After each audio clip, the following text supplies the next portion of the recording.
আসসালামু আলাইকুম। আজকে আমরা আলোচনা করব আইএলস ক্যামব্রিজ 18-এর যে রিডিং টেস্ট 1, সেটা রিমেইনিং কোয়েশ্চেন 27 থেকে 40, সেটা রিডিং প্যাসেজ 3 এর মধ্যে হবে। সো একটা জিনিস খেয়াল রাখতে হবে যে রিডিং টেস্টের প্যাসেজ 3 যেটা, সেটার ওয়ার্ড কাউন্ট সবচেয়ে বেশি আর একটু কমপ্লেক্স ধরনের সেন্টেন্স ইউজ করা হয়। তো এই জন্য প্যাসেজ 3টা তুলনামূলক কঠিন হয় প্যাসেজ 1 এবং 2 এর তুলনায়।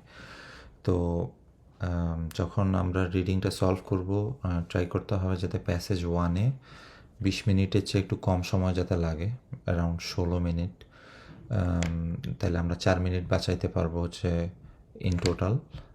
প্যাসেজ 2 এর জন্য 20 মিনিটের জায়গায় যদি 18 মিনিট এরকম টার্গেট করা যায়, তাহলে প্যাসেজ 3-তে 20 মিনিট প্লাস আপনি আরও 2-3 মিনিট অ্যাড করতে পারবেন। তো এই জিনিসটা মাথায় রাখলে ভালো। তো কোশ্চেন দেখা যাক। প্রথমেই কোশ্চেন ভালোভাবে পড়তে হবে, দেখতে হবে যে কোশ্চেনে কি বলা আছে। কোশ্চেন 27 থেকে 31 আজকে আমরা সলভ করব। তো বলছে reading passage 3 has 6 sections A to F। এখানে যদি আপনারা খেয়াল করেন যে রিডিং সেকশন 3-তে A, B, C, D, E, F 6টা সেকশন আছে এবং এই 6টা সেকশনে বিভিন্ন রকম ইনফরমেশন, মানে প্রতিটা প্যারাগ্রাফ তো একটা ব্যাপার নিয়ে কথা বলছে, তো ইনফরমেশন দেওয়া থাকে। Write the correct letter A to F in boxes 27 to 31 on your answer sheet। তো এখানে 27, 28, 29, 30, 31 এই যে ইনফরমেশনগুলো দেওয়া, এই ইনফরমেশনগুলো কোনো না কোনো একটা প্যারাগ্রাফ থেকে নেওয়া আছে। A to F এই 6টা প্যারাগ্রাফের মধ্যে যে কোনো একটা প্যারাগ্রাফ থেকে এই ইনফরমেশনগুলো নেওয়া। তো কোশ্চেন হচ্ছে যে write the correct letter in the boxes 27 to 31। তাহলে এখন এই 27 নাম্বার ইনফরমেশনটা যে প্যারাগ্রাফে আছে, যদি এটা বিতে থাকে সাপোজ, তাহলে 27 নাম্বারের পাশে আমাদেরকে বি লিখতে হবে। 28 নাম্বার যদি এর পাশে এ এ এ প্যারাগ্রাফে যদি ইনফরমেশন থাকে তাহলে এ লিখতে হবে। মানে এভাবে কারেক্ট এই ইনফরমেশনটা কোন প্যারাগ্রাফে আছে সেটা আমাদেরকে খুঁজে বের করতে হবে। তো এ ধরনের কোশ্চেন আসলে, যেহেতু আমরা জানি না যে অ্যাকচুয়ালি কোন প্যারাগ্রাফ থেকে এই ইনফরমেশনগুলো দেওয়া, হতে পারে যে 27 নাম্বার যে কোশ্চেনটা, এইটার অ্যান্সার হইতে পারে এফ নাম্বার বা সবার লাস্টের যে প্যারাগ্রাফে আছে। তো unless we are reading all of them, মানে না পড়ে আমরা বুঝতে পারবো না। তো এই ধরনের কোশ্চেন যদি একটা প্যারাগ্রাফে শুরুতেই থাকে, তাহলে আসলে আমাদেরকে শুরু থেকেই প্রতিটা প্যারাগ্রাফই পড়ে যেতে হবে এবং সেখান থেকে আমাদেরকে অ্যান্সার বের করতে হবে। ঠিক আছে, তাহলে শুরু করা যাক।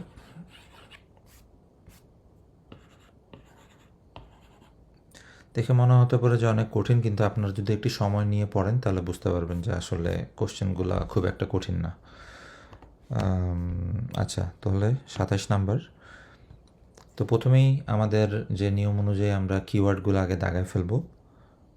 তো 27 নাম্বারে কি বলা আছে? A reference to the cooperation that takes place to try and minimise risk. তাহলে একটা রেফারেন্স, মানে যে প্যারাগ্রাফে রেফারেন্স আছে, কিসের রেফারেন্স আছে? To the cooperation that takes place to try and minimise risk. তো একটা সহযোগিতার কথা বলা আছে, কোঅপারেশন। হয়তো বিভিন্ন মানুষ বা বিভিন্ন সংস্থা নিজেদের মধ্যে কোঅপারেশন করবে, কিসের জন্য? To try and minimise risk, risk কমানোর জন্য। তো এই যে প্যারাগ্রাফের মধ্যে যে কোনো প্যারাগ্রাফে একটা তথ্য দেওয়া থাকবে যেখানে কথা বলা হবে হচ্ছে বিভিন্ন জনের মধ্যে কোঅপারেশন নিয়ে, এবং কোঅপারেশনটা কেন হবে? কোনো কিছুর রিস্ক কমানোর জন্য। এইটা একটা ইনফরমেশন। তাহলে এখানে কোঅপারেশন কিসের জন্য? মিনিমাইজ রিস্ক, এইটা একটা কিওয়ার্ড আমরা দেখলাম। তারপরে হচ্ছে 28 number, an explanation of a person's aims. তো এখানে আ পার্সন বলছে, মানে একজন মানুষের এইম বা তার লক্ষ্য, এইটা নিয়ে যে প্যারাগ্রাফে কথা হচ্ছে ওই প্যারাগ্রাফটা অ্যান্সার হবে।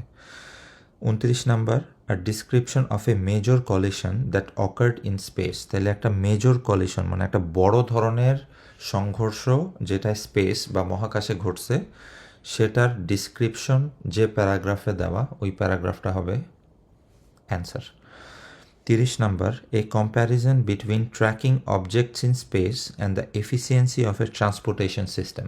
তো এখানে বলা আছে কম্প্যারিজন মানে তো তুলনা করবে কার কার মধ্যে,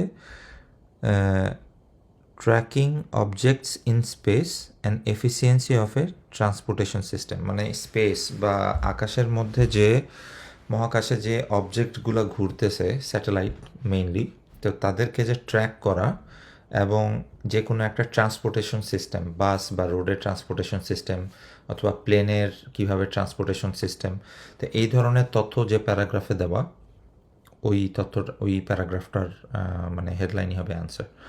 আর লাস্ট ওয়ান হচ্ছে reference to the efforts to classify space junk. তো বেসিকলি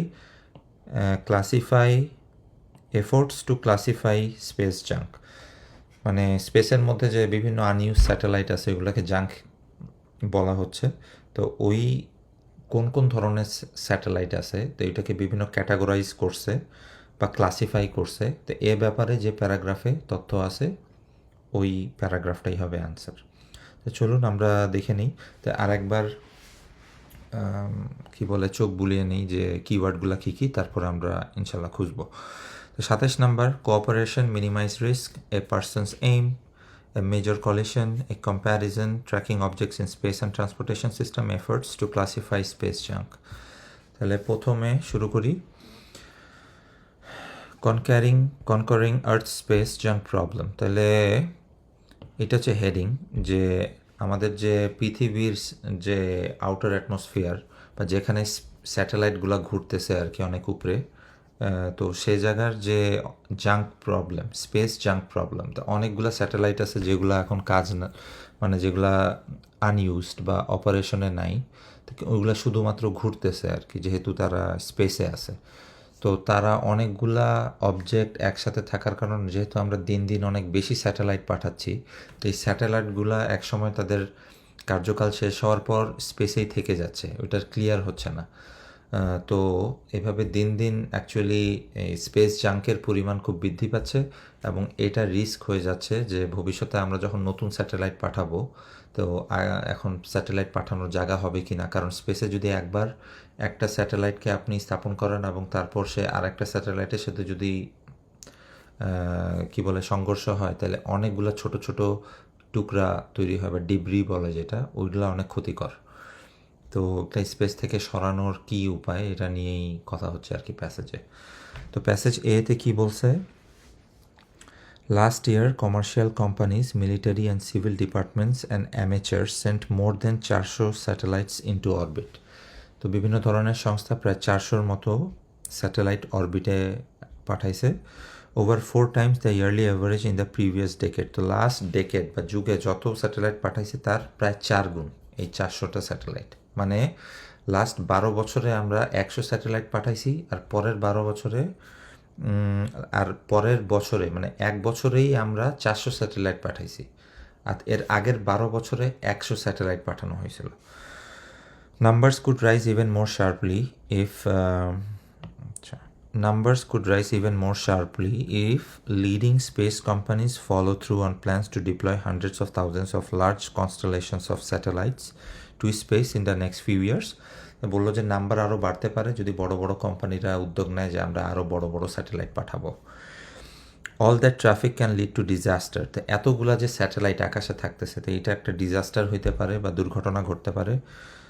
10 years ago, 10 বছর আগে, এই ইউএস কমার্শিয়াল ইরিডিয়াম স্যাটেলাইট, তো ইউএস মানে ইউনাইটেড স্টেটস বা আমেরিকার একটা স্যাটেলাইট নাম Iridium satellite, smashed into an inactive Russian communication satellite called Cosmos 2251, creating thousands of new pieces of space shrapnel that now threaten other satellites in the low Earth orbit. বলতেছে যে 10 বছর আগে ইউএসের একটা স্যাটেলাইট, একটা রাশিয়ার inactive communication satellite যেটার নাম কসমোস 2251, সেটার সাথে সংঘর্ষ হয়েছিল এবং এর ফলে হাজার হাজার নতুন ছোট ছোট পিস, শার্পনেল মানে ছোট ছোট শার্প পিস বা চোখা চোখা পিস, যেগুলো ডিব্রি বা জাঙ্ক তৈরি হয়েছে, এবং এইগুলা অন্যান্য স্যাটেলাইটকে এখন জন্য হুমকির সম্মুখীন হয়ে দাঁড়াইছে। তো এইটা একটা মেজর কলিশন, যে কলিশন মানে হচ্ছে দুর্ঘটনা বা সংঘর্ষ। তো এইটা আমরা কিওয়ার্ড দাগাইছিলাম এখানে আমরা দেখতে পাচ্ছি 29 নম্বরে description of a major collision that occurred in space, মানে স্পেসে যে একটা মেজর বা একটা গুরুত্বপূর্ণ সংঘর্ষের ঘটনা ঘটছিল। তো এই তথ্যটা যে প্যারাগ্রাফে দেয়া আছে অ্যান্সার সেটাই হবে। তা আমরা প্রথমটা পেয়ে গেলাম যে এটা এতে দেওয়া এবং অ্যান্সার হচ্ছে ঠিক এই লাইনটা। 10 years ago a US commercial iridium satellite smashed into an inactive Russian satellite called Cosmos 2251। এখানে আমরা অ্যান্সার লিখে ফেলি এ। 29 নাম্বার ডান। আচ্ছা, এখন বি পড়ি। Concern about space junk goes back to the beginning of satellite era, but the number of objects in orbit is rising so rapidly that researchers are investigating new ways of attacking the problem। বলতেছে যদি এই কনসার্নটা আগে থেকেই ছিল, কিন্তু এই যেহেতু অরবিটে অবজেক্টের পরিমাণ বা স্যাটেলাইটের পরিমাণ খুব দ্রুত বৃদ্ধি পাচ্ছে, এই জন্য রিসার্চাররা নতুন ওয়ে চিন্তা করতেছেন যে কিভাবে এই সমস্যাটাকে সমাধান করা যায় বা অ্যাটাক করা যায়। Several teams are trying to improve methods for assessing what is in object so that satellite operators can work more efficiently in more crowded space। তো কি বলছে যে বিভিন্ন ধরনের টিম, সেভারেল টিম, তো কতগুলা টিম, এরা কিসের উপর কাজ করছে? To improve methods for assessing what's is in object.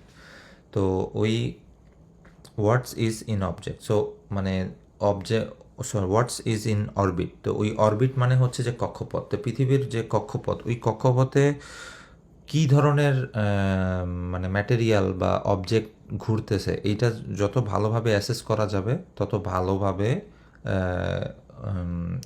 কী বলে অপারেটররা ওই স্যাটেলাইটগুলো অপারেট করতে পারবে। Some researchers are now starting to compile a massive data set that includes the best possible information on where everything is in orbit। তো এখানে আরেকটা কথা বলছে যে তারা একটা ডেটাবেস তৈরি করতে চাচ্ছে যে কোন অবজেক্টটা স্পেসে কোথায় আছে এইটা যাতে আমরা জানতে পারি। Others are developing taxonomies. Taxonomy মানে হচ্ছে নামকরণের যে প্রথা বা নিয়ম কানুন, ওইটাকে ট্যাক্সোনমি বলে। তো তারা একটা ট্যাক্সোনমি ডেভেলপ করতেছে। তো ট্যাক্সোনমি থেকেই আমরা যে একটা কিওয়ার্ড দাগাইছিলাম 31 নাম্বার, যে ক্লাসিফাই, মানে ক্লাসিফাই করা, মানে বিভিন্ন ধরনকে category A, category B, category C, category D. তো এই ধরনের ট্যাক্সোনমি বা আলাদা আলাদা করার প্রক্রিয়া, যাচাই বাছাই করার প্রক্রিয়া বা ক্লাসিফিকেশন করা যে কোন ধরনের অবজেক্ট, ধরেন যে ছোট অবজেক্ট, মাঝারি অবজেক্ট, বড় অবজেক্ট। তো সম্ভবত এই লাইনেই আমরা অ্যান্সার পাবো। তো এই লাইনটা একটু ভালোভাবে পড়ি। Others are developing taxonomies of space debris working on, তো তারা কিসের উপর কাজ করছে? Measuring properties such as shape and size of an object. অবজেক্টটার শেপ কী, অবজেক্টটার সাইজ কীরকম, so that satellite operators know how much to worry about what's coming their way. যাতে স্যাটেলাইট যারা অপারেট করতেছে তারা জানে যে তাদের কক্ষপথের সামনাসামনি কত ছোট বা কত বড় ধরনের অবজেক্ট আসতেছে, বিপদটা কতটুকু, এটা যাতে ভালোভাবে জানতে পারে। তো এইটা অ্যান্সারটা আমরা এখানে পাইলাম, কারণ এখানে কি বলা আছে, এটা ক্লাসিফাই করা। ট্যাক্সোনমি হচ্ছে নামকরণ করবে কিসের উপরে? শেপ এবং সাইজের অবজেক্টের উপরে বিভিন্ন ধরনের নামকরণ হবে। কাজেই বি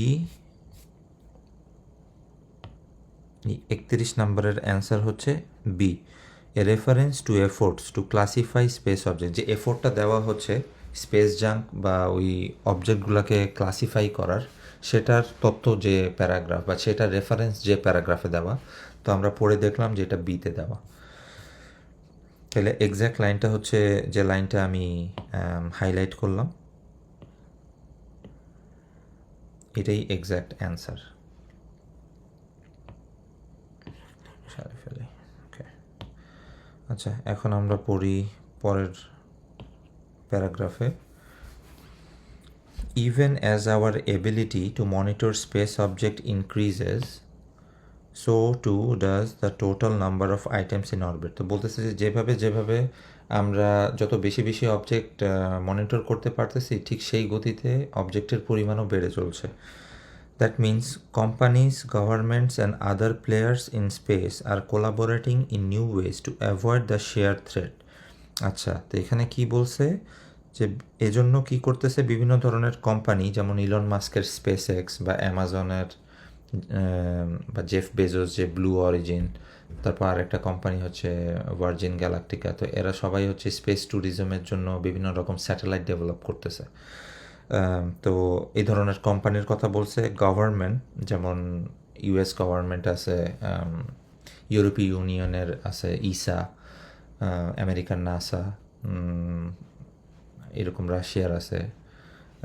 তো অ্যান্ড আদার প্লেয়ার্স মানে হচ্ছে যে যারা এই ইন্ডাস্ট্রিতে বড় বড় নাম, এছাড়াও আরও ছোট ছোট অনেক কোম্পানি আছে, তো তাদের কথা বলছে। That means company, government and other players in space are collaborating in new ways to avoid shared threat. তো কোলাবোরেটিং মানে হচ্ছে একসাথে কাজ করা। কিসের জন্য কাজ করতেছে? To avoid shared threat. এই যে আকাশে এতগুলা অবজেক্টের পরিমাণ বেড়েই চলছে, এটা একটা থ্রেট বা হুমকি। কিসের জন্য হুমকি? নতুন স্পেস যে আমরা অরবিটে দিচ্ছি, কলিশন হতে পারে, যেমন আমরা একটু আগে পড়লাম 10 বছর আগে হয়েছিল।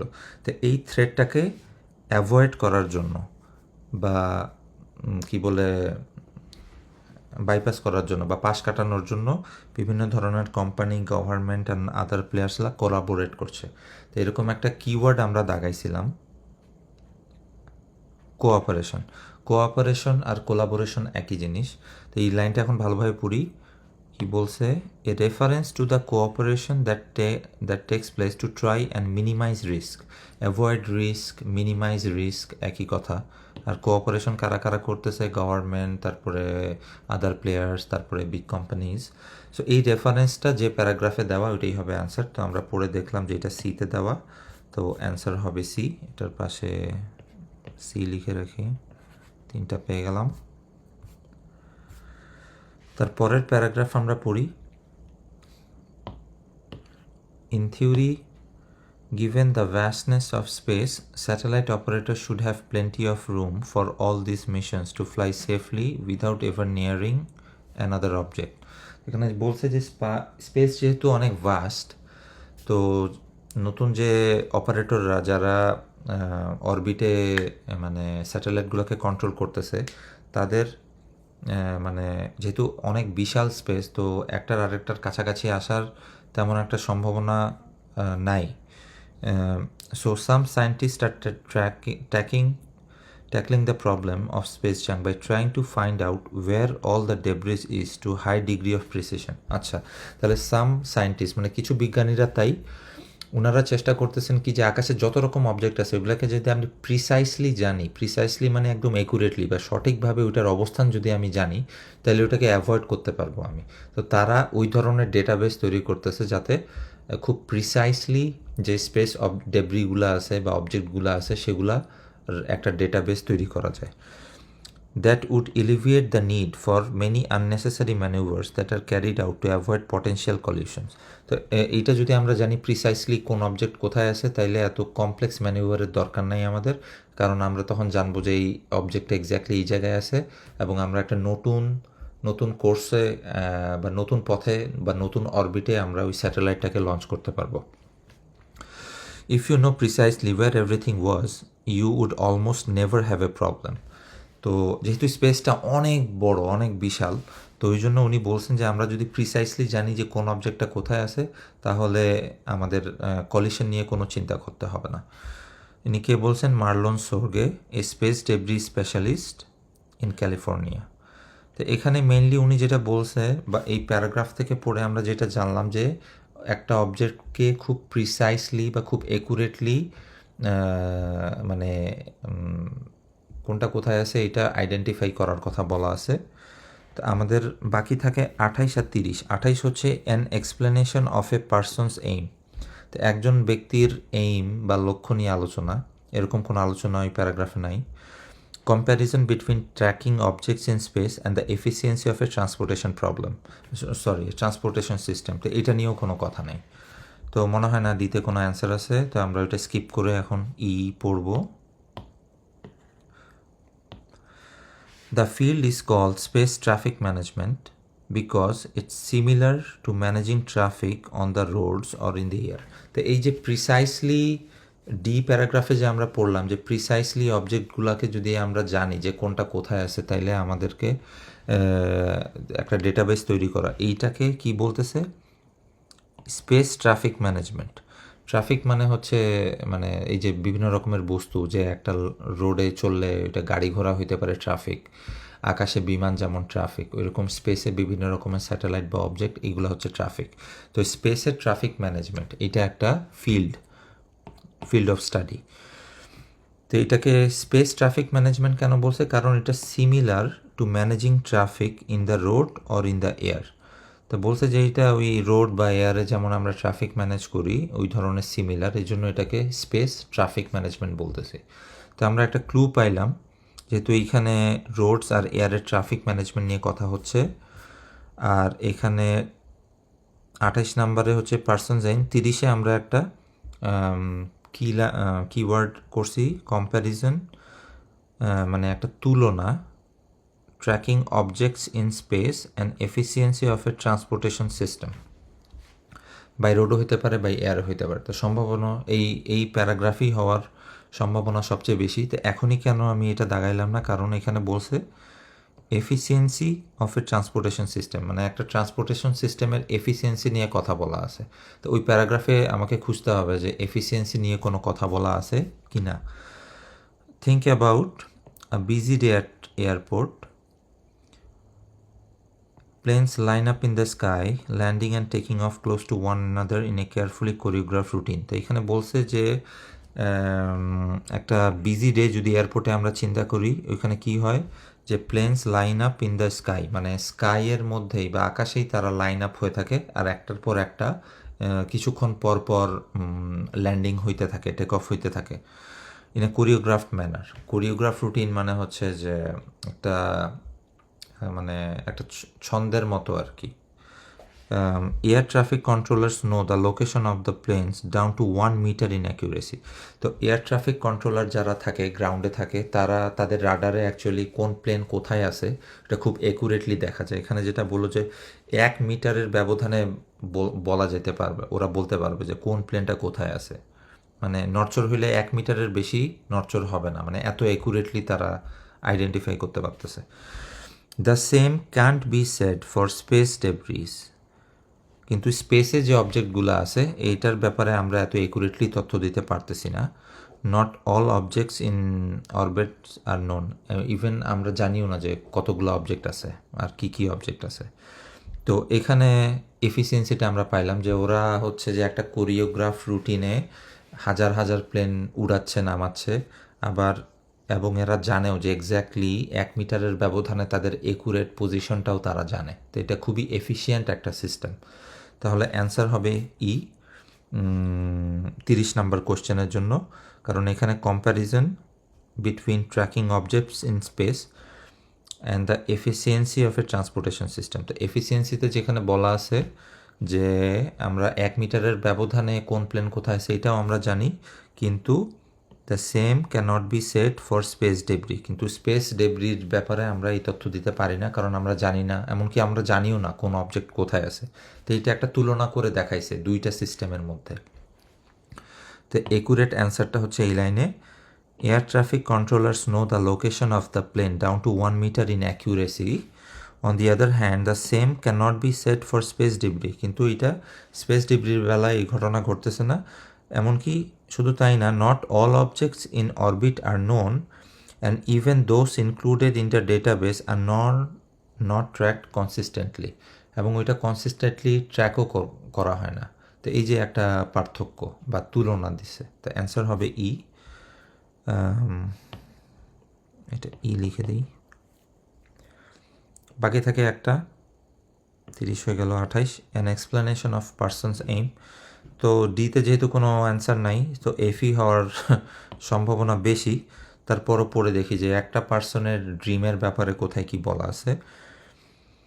An additional problem is that there is no authoritative catalog that accurately lists the orbits of all known space debris. এখানে বলছে যে কোনো ক্যাটালগ নাই। ক্যাটালগে আপনারা জানেন যে বিভিন্ন রকমের আইটেম থাকে, তো তো এরকম কোনো অথরিটেটিভ ক্যাটালগ নাই। অথরিটেটিভ মানে হচ্ছে যে যাকে আপনি একদম স্ট্যান্ডার্ড হিসেবে গ্রহণ করতে পারবেন জানার জন্য যে স্পেসে কোন ডেব্রিটা কোন জায়গায় আছে। যা illustrates this with a web based database that he has develop. তো এখানে যা হচ্ছে একটা লোকের নাম যে একটা ডেটাবেস ডেভেলপ করছে। It draws on several sources such as catalogs maintained by the US and Russian government. তো উনি এই ডেটাবেসটা ড্র করছেন কার থেকে? ইউএস মানে আমেরিকা আর রাশিয়ার গভর্নমেন্ট যে ট্র্যাক করতেছে তাদের থেকে। টু ভিজুয়ালাইজ মানে দেখা যাবে যে কোন অবজেক্টটা কোথায়, where objects are in space. When he types in an identifier for a particular space object, the database draws a purple line to designate its object. তো যখনই আপনি ওই একটা স্পেসিফিক স্যাটেলাইট ধরেন, তার নাম্বার আপনি লিখবেন, নাম্বার মানে আইডেন্টিফায়ার, যেমন যে নামে ওইটাকে আপনি আইডেন্টিফাই করবেন। তো যখনই আপনি কম্পিউটারে লিখবেন সাথে সাথে ওইটা একটা পার্পল লাইন মানে পার্পল কালারের লাইন দিয়ে ওইটার অরবিটটা দেখাবে যে কোন কক্ষপথে ওই জিনিসটা বা অবজেক্টটা ঘুরতেছে। Only this doesn't quite work for a number of objects, such as a Russian rocket body designated in the database as object number 32880. এখানে কি ঘটনা ঘটছে যে database draws two purple lines, the US and Russian sources contain two completely different orbits. আচ্ছা, তো প্রথম লাইনে যে বলছিল যে কোনো অথরিটেটিভ ক্যাটালগ নাই বা কোনো স্ট্যান্ডার্ড নাই, কারণ কি দেখা যাচ্ছে যে এই পার্টিকুলার অবজেক্টের জন্য ইউএসের যে ডেটাবেস তারা একটা অরবিট দেখাচ্ছে, আর রাশিয়ান যে ডেটাবেস ওইটা আরেকটা অরবিট দেখাচ্ছে, মানে দুই ধরনের অরবিট দেখাচ্ছে। So you never know which one is correct. তো এইটা একটা প্রবলেম। যা says this is almost impossible to tell which is correct. তো উনি বললেন যে এটা জানার উপায় নাই যে কোনটা actually correct, unless A third source of information made it possible to cross correlate. Unless অন্যথায় কোনো তৃতীয় সোর্স থেকে একটা ইনফরমেশন আসতেছে এই দুইটা অবজেক্টকে ক্রস চেক করার জন্য, এটা বলা সম্ভবই না যে এখানে কোনটা সঠিক, ইউএসএরটা সঠিক নাকি রাশিয়ারটা সঠিক। যা describes himself as a space environmentalist. I want to make space a place that is safe to operate, that is free and useful for generations to come. আচ্ছা ঠিক আছে, I want to make, কারণ আমি যদি বলতে চাই I want to make Bangladesh a better place, তো এইটা হচ্ছে আমার একটা লক্ষ্য বা উদ্দেশ্যের কথা। তো এখানে যায়ের যে লক্ষ্য বা উদ্দেশ্য সেটা কি? I want to make space a place that is safe to operate. তা আমি এই যে পৃথিবীর যে কক্ষপথ বা স্পেসটা এটাকে একটা সেফ প্লেস হিসেবে মানে তৈরি করে দিতে চাই, যাতে নিরাপদে স্যাটেলাইটগুলো থাকে, এটা একটা নিরাপদ কক্ষপথ হিসেবে যাতে আমরা ইউজ করতে পারি, সেটাই হচ্ছে তার লক্ষ্য। তো এটা আমরা 28 নম্বরের কোশ্চেনের কিওয়ার্ড ছিল আ পারসনস এইম বা লক্ষ্য। এখানে যা যে লোকটার নাম যা, তার যে লক্ষ্যের কথা বলা আছে, তাহলে 28 নম্বরের অপশন হচ্ছে যে লাস্টের প্যারাগ্রাফ এফ।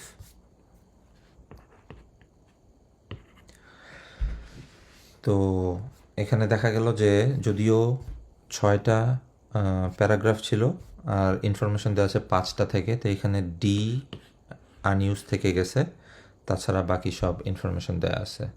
অনেক সময় একই প্যারাগ্রাফ থেকেও দুইটা কোশ্চেন থাকতে পারে, বাট সেক্ষেত্রে অবশ্য তারা বলে দেয় যে একটা প্যারাগ্রাফ থেকে you can use the same alphabet for 2 answers. তো এই ধরনের তথ্য দেওয়া থাকে। তো আপনি যদি এক্স্যাক্ট লাইনগুলা দেখতে চান, এখানে যে মার্ক করা যেগুলা, যে লাইনে এক্স্যাক্টলি পড়লে আপনি অ্যান্সারটা পেয়ে যাবেন। তো ভালোভাবে আপনি যদি বুঝে পড়েন তাহলে অ্যান্সার মানে গুলা খুব একটা কঠিন না পাওয়া। তো এ ধরনের কোশ্চেন যদি আসে যেখানে হচ্ছে যে কন্টেইন ফলোয়িং ইনফরমেশন বা ওই ইনফরমেশনটা কোন প্যারাগ্রাফ থেকে, তো এই ক্ষেত্রে আসলে সব প্যারাগ্রাফগুলো না পড়ে আসলে এটা অ্যান্সার করার কোনো উপায় নাই। তো তখন ধৈর্য নিয়ে প্রথমে কিওয়ার্ডগুলো দাগায় ফেলতে হবে, ওই কিওয়ার্ডগুলো মাথায় নিয়ে আপনি একটু কুইকলি পড়ে যাওয়ার চেষ্টা করবেন, আর সাথে সাথে তো একটু বুঝতে হবে যে অ্যাকচুয়ালি কী নিয়ে কথা হচ্ছে ওই প্যারাগ্রাফটাতে। তো আশা করি আপনাদের